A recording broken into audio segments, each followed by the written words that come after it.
Naves, Village de caractère. un renouveau en toute quiétude. Planté d'oliviers, de vignes, Naves compose avec sa fragilité. En 1956, la rudesse de l'hiver fait éclater le tronc des arbres. Les ruisseaux et le vin se figent. Le village se dresse sur un terrain géologique sensible.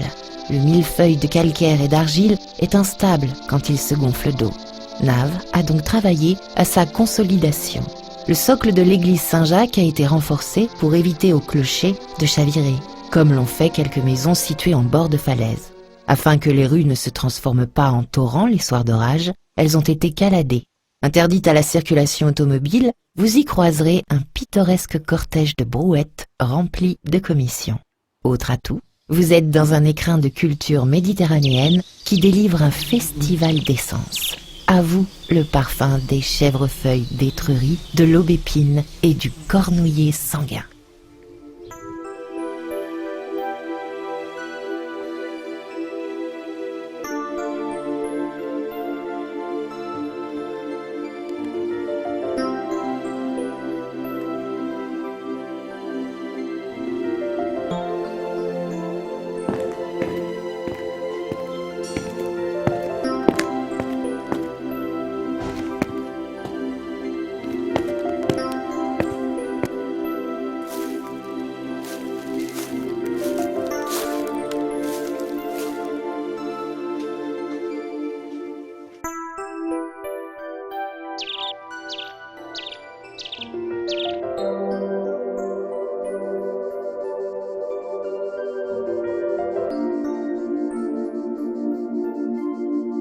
Construit sur une faille géologique, il possède également deux merveilles architecturales qui font battre son cœur.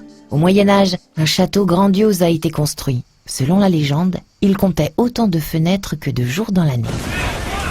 Détruit à la Révolution, il ne reste plus que ces immenses écuries, 54 mètres de long et 28 mètres de large. Elles accueillent des spectacles et des expositions.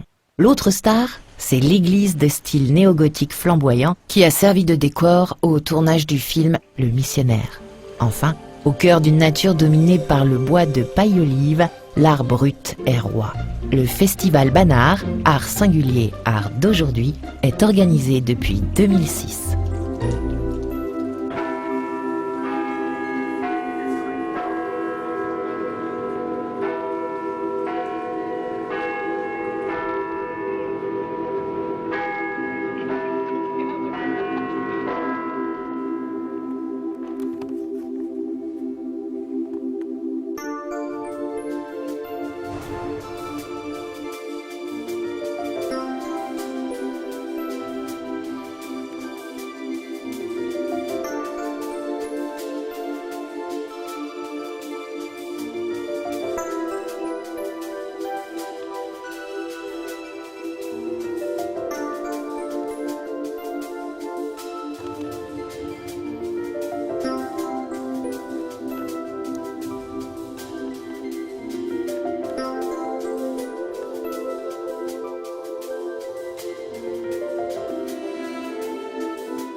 Rohams, vieux village médiéval de caractère fondé au Xe siècle. Le nom actuel du village apparaît en 1464. L'origine de ce nom celte viendrait de Ritomagus, le chant du gué, puisque le village s'est créé près de l'Ardèche, que l'on pouvait traverser à gué.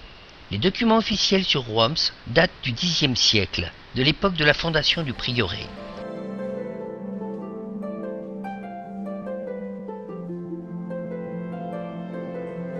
Ces remparts, dotés de 7 tours rondes, l'église d'architecture romane, la chapelle Notre-Dame des Pommiers, furent érigés entre le Xe et le XIIe siècle.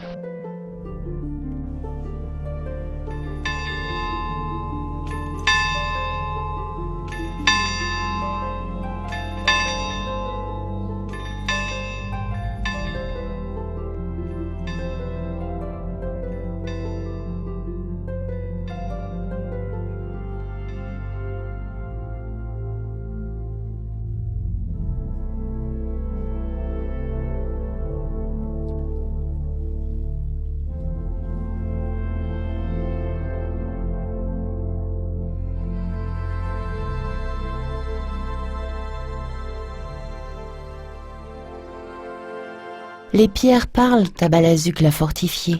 Si, tendez l'oreille, elles vous raconteront l'histoire du village. Savez-vous pourquoi le murmure des maisons agglutinées se confond avec celui des flancs de la falaise ? Parce que leurs blocs de calcaire s'entremêlent, les celliers devenant des cavernes et les passages taillés des grottes.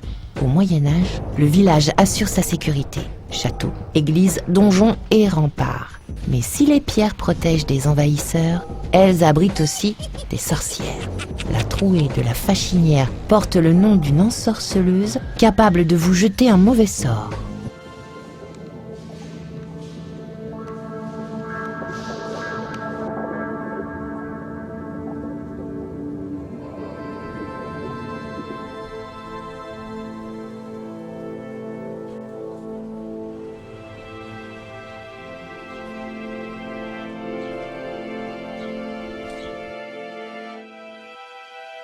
Vaugué, c'est la présence déterminante d'une famille puissante et une histoire aussi tumultueuse que le cours de l'Ardèche. Depuis 9 siècles, le village est lié à la dynastie des Vaugué. Établie à la Tourasse, dans le centre du village, cette grande famille seigneuriale du Languedoc rachète en 1603 le château fort médiéval qui domine l'Ardèche. Chapelle, jardin suspendu, donjons et cachots, le château évolue au gré des revers de fortune et des grands travaux. Melchior Ier supprime le pont-levis et accueille Louis XIII. Mais la famille tombe en disgrâce et abandonne l'édifice. Pillé à la Révolution, déclaré bien communal, il est racheté par le baron de Vaugué en 1840 pour le prix d'une horloge d'église. Dressé au-dessus de l'Ardèche, qui prend ici un cours impétueux, Vaugué connaît aussi des déboires liés à ses ponts, emportés par des crues spectaculaires. Le dernier, lui, est sabordé par la résistance pendant la Deuxième Guerre mondiale. En 1946, un pont provisoire est installé. Il est toujours en service. Un exploit.